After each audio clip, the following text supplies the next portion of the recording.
The world is changing at a rapid pace, and McCall helps make sure educators can stay ahead of the curve. And with that being said, the Tech for Tomorrow learning area of McCall reached out to Dr. Torrey Trust of UMass Amherst to see if she'd sit down and talk a little bit about the slide deck she built and shared on Twitter, ChatGPT and education. So we have an interview with her coming up in just a minute. So we just kind of want to talk about this as a whole thing. So Danielle, have you used any AI before? Not before this, not really. No? I don't think, have I? Maybe we have, it's just not noticeable, but we'll figure it out. So anyways, let's jump in, have that interview with Dr. Trust, and we'll come back together in a couple minutes and kind of summarize it out. All right, so welcome. We're here with Torrey from UMass Amherst, and we have a couple questions about ChatGPT. So first, can you give us a quick overview of what ChatGPT is? Yeah, so I mean, put simply, it's a chatbot, but it's one of the most advanced chatbots to date. It's an artificial intelligence tool built on natural language processing techniques to respond to user inputs and questions. So what that looks like is you input a question or a prompt. It gives you back a very human, natural sounding like response. But I do want people to remember that it is not human. It cannot think like humans. It is a tool based on data that has been scraped from the web, massive amounts of data. And the tool, through its training, is figuring out how to put the text that it has scraped together in the most natural sounding way. So that's something to keep in mind when you're understanding the tool and what natural language processing really is through artificial intelligence. Awesome, thank you. How do you think AI-powered tools like ChatGPT are going to change teaching and learning? Like, should educators be freaked out, or should we embrace it? Or can you give us some advice? Well, I think we have had artificial intelligence tools around for quite some time. If you look at YouTube, automatic closed captions, even facial recognition to get into phones, autocomplete. When I write my emails in Gmail, it'll just suggest the end of a sentence, and I'm like, sounds great to me, saves me time. So we've had these tools, but there's something about ChatGPT that has really made artificial intelligence tools, which were previously kind of invisible, really visible. And I think that's its closeness to kind of sounding human-like, and also its impact on teaching and learning. And so I think I'm trying to be hopeful about the impact, but I'm seeing kind of two routes. I'm seeing a reverting back to traditional practices, handwritten essays in colleges, using the blue books. I thought I would never hear that term again, and oral exams, and plagiarism detectors. And I think when we take that approach to tools like this, we really, create an environment of distrust rather than building relationships with students. And we create more barriers, especially for students with disabilities who, may not be able to do as well with handwritten exams or oral exams. So we need to be cautious about having this kind of immediate knee-jerk reaction to banning or reverting to traditional practices. Also, these tools are going to be around for a long time, and they're going to be programmed to be even more intelligent. This is GPT-3. GPT-4 is, coming out down the road soon, and I've already seen the difference in the amount of data that it has scraped from the web, and it will only continue to get more advanced. If we think about students and their futures, whatever career they're going into, they're very likely going to be interacting with AI in some way, even just thinking about like healthcare and the IBM Watson and using that to look up diagnoses or treatments or prescriptions. So that's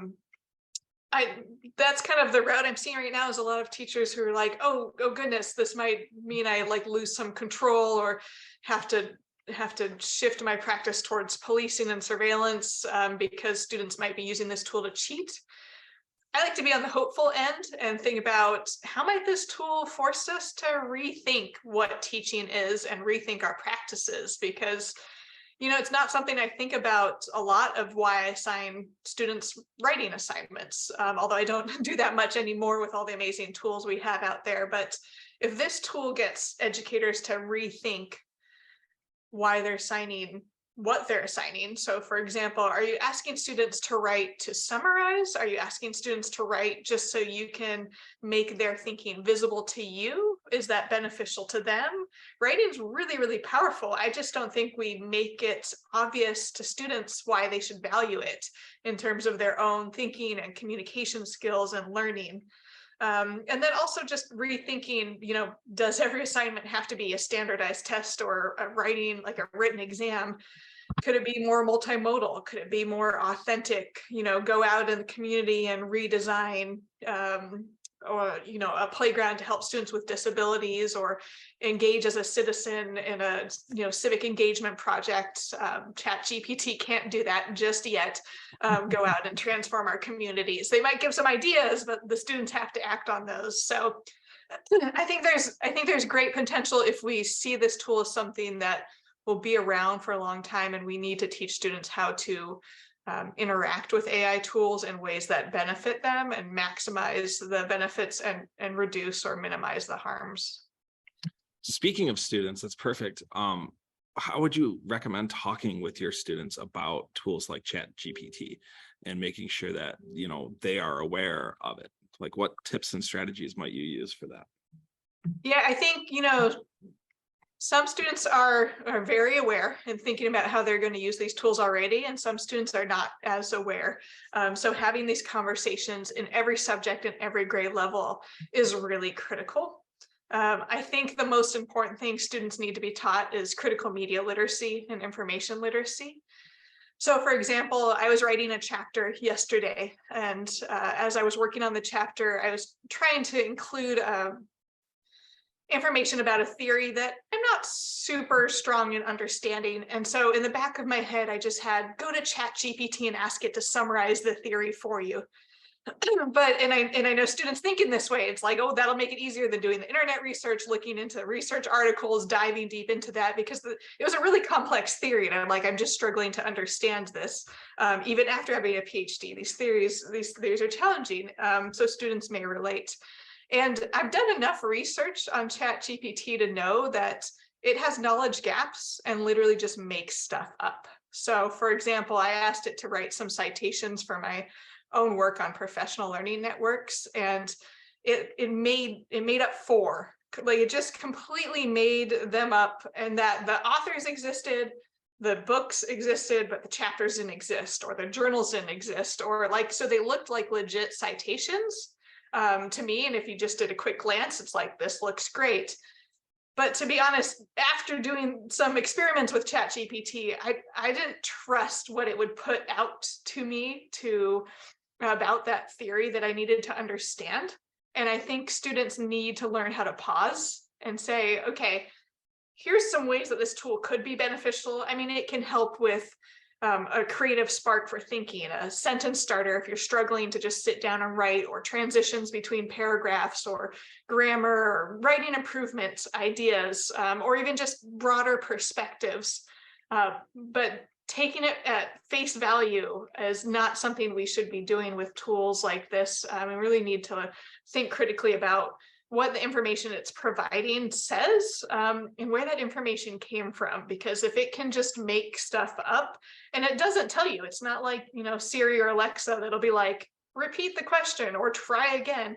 It'll just actually give you its best guess. And that to me is worrisome, and students need to not think that whatever's coming from ChatGPT is fully accurate and credible. They can just copy and paste that over to submit for assignments. Thank you so much. So you spoke a little bit earlier about how teachers can rethink some of their assignments to kind of make them ChatGPT-proof. How else would you change things if you were an educator? Well, I think this tool is going to nudge educators to rethink kind of lower order thinking tasks. So one thing that ChatGPT is good at is summarizing or helping students understand or remember. If you look at Bloom's taxonomy, which is kind of this pyramid of going from lower order thinking to higher order thinking, as you move up, even to starting an application of knowledge, ChatGPT is going to struggle a bit more and more. Yes, it can critique, it can give you a sense of how to apply. If you're learning science class, apply that in your community, but actually going out and doing that work, ChatGPT can't do that. And then if you get up to create, it's not just create a poster, that's still summarizing, it's create new knowledge. That could be new to the student, or it could be new to the world.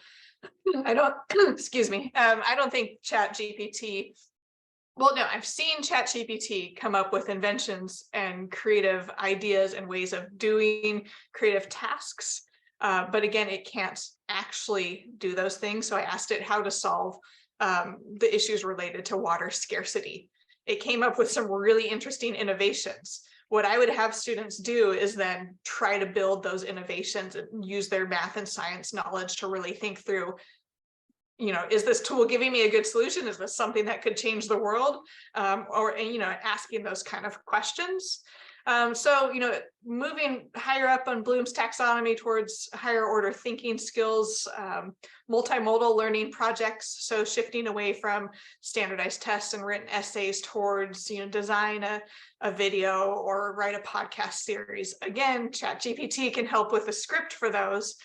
So then you might think about like how you design the prompts. And I think that's going to be really critical. And there's ways to design prompts that ChatGPT can't respond to. So it can't predict, right? Because it's based on data pulled from before 2021. So, you might have students predict which snow resorts across the country are going to close down in the next 10 years due to climate change. It's not going to be able to make those predictions because it won't have the data in the future about the changing weather patterns. And so, it might be able to look at the past, but it's not going to be able to predict the future.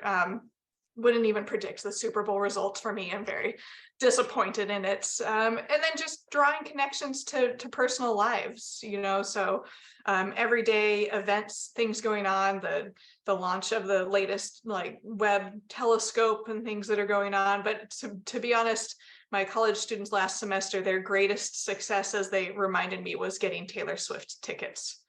So I might have them write, we learn about learning theories. I might have them write about which learning theory, behaviorism, constructivism, connectivism, applied to your really expansive effort to get these amazing Taylor Swift tickets, something ChatGPT cannot respond to because it happened after 2021. So I think if we make more authentic, multimodal, student interest powered assignments, it's very hard for ChatGPT to do.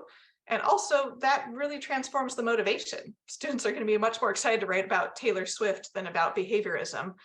So they may be less likely to turn to tools to write or do the work for them.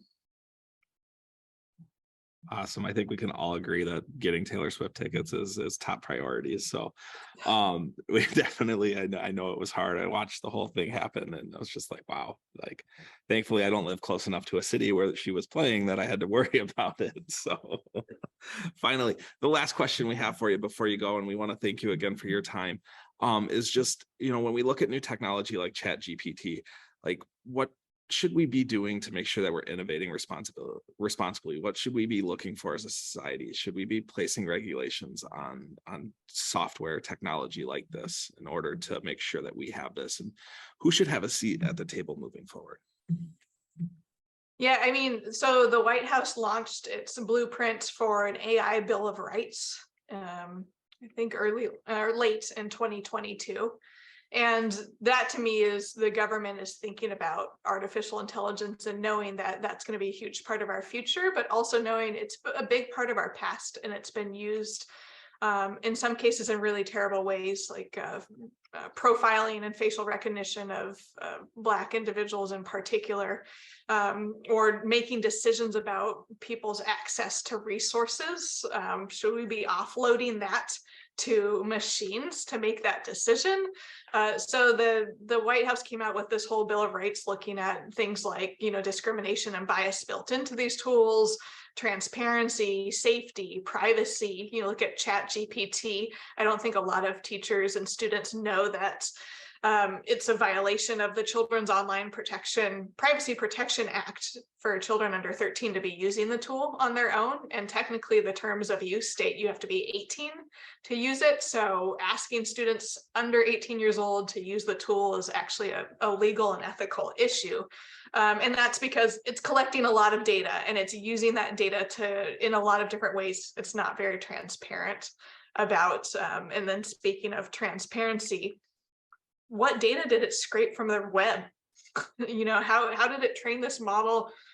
Who was on the design team? Was it a diverse group of individuals who were part of the design team? What are the aims and objectives and values of OpenAI or any of these tools? So, I think the White House document is a starting point. It's not really being enforced yet. I hope it will be, so that companies become more transparent, think more critically about how do you design tools in ethical ways that minimize harms. And I think, honestly, everyone should have a seat at this table. Students should be asking questions. Teachers should be asking questions. Actually helped develop a series of critical media literacy guiding questions around both AI tools and the prompts they produce.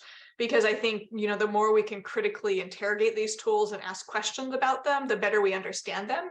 Because we can't just let these tools make decisions for us or influence our thinking and behavior without really realizing it. And it's already happening. I mean, Netflix recommends some great stuff to me that I never thought I'd like. And that's already changing my thinking a bit. And it's not something I think critically about and should be. So I honestly think everyone should have a seat at this table, and the more we can ask some critical questions about the tool, about what it produces, about the impact on humans and society, the better off we'll be, where our future is headed towards a lot more uses of AI. Oh, awesome. Thank you. That was very well thought out. And we appreciate, McCall appreciates this time. Danielle and I definitely appreciate this time. And we look forward to following along as you share more of your research and understanding of tools like this. Of course. Thank you for the time to chat about ChatGPT today and thinking through tools like this and what that means for education, because this is one of those tools that I think one of the most influential tools I've seen in the past, 2 decades that has really come along and started to get educators to think and rethink their practices. So happy to have this conversation. Thank you. Thank you.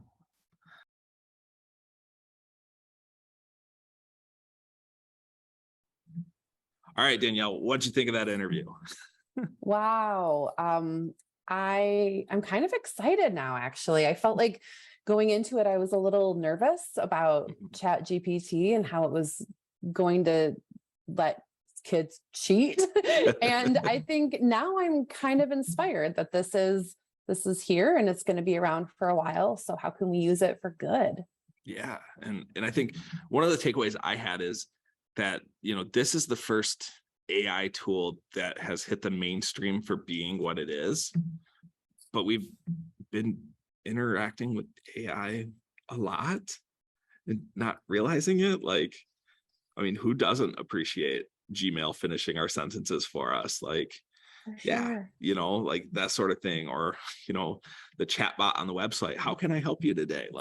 Those are all parts of this as well. And it's just connecting the dots that maybe this isn't all bad and we've come to be used to some of these features. So, I've gone down the Netflix rabbit hole of movies I never thought I would like, and they turn out pretty good. So who hasn't? And I loved her ideas, Dan, about how to change your assignments, how to have kids actually going out into the community, or writing about behavioralism through Taylor Swift tickets. That's exciting stuff. Yeah, no, and just connecting with that more authentic, more real world education, stuff that we think our kids would benefit from. And it's going to be a little bit of a change for what we've been doing, for such a long time. But, you know, the conversation I had with colleagues this morning is like, you know, the world's been a better place since we stopped teaching math after the invention of the calculator. So, you know, like we still teach math, but we get to do the more fun stuff with math as to why this works, right? Why do we get to dive deeper into some of this? And now with ChatGPT, why do we get to dive deeper into what our kids are doing with their writing, with their assignments, and go from there? So, You know what, Dan, too, this is one of the things that I love about ed tech and about McCall. Like, it's not just tech for tech's sake. It's good teaching, and it's igniting kids' passions and just making education better. That's what McCall does really well. And that's what we're here to do. So everybody, thanks for watching. Again, thank you to Dr. Torrey Torrey from UMass Amherst. It was awesome of her to provide us with some time to help educate all of our Michigan educators and our McCall membership on this incredible tool that is going to change education for better. So thanks again. Bye. Bye.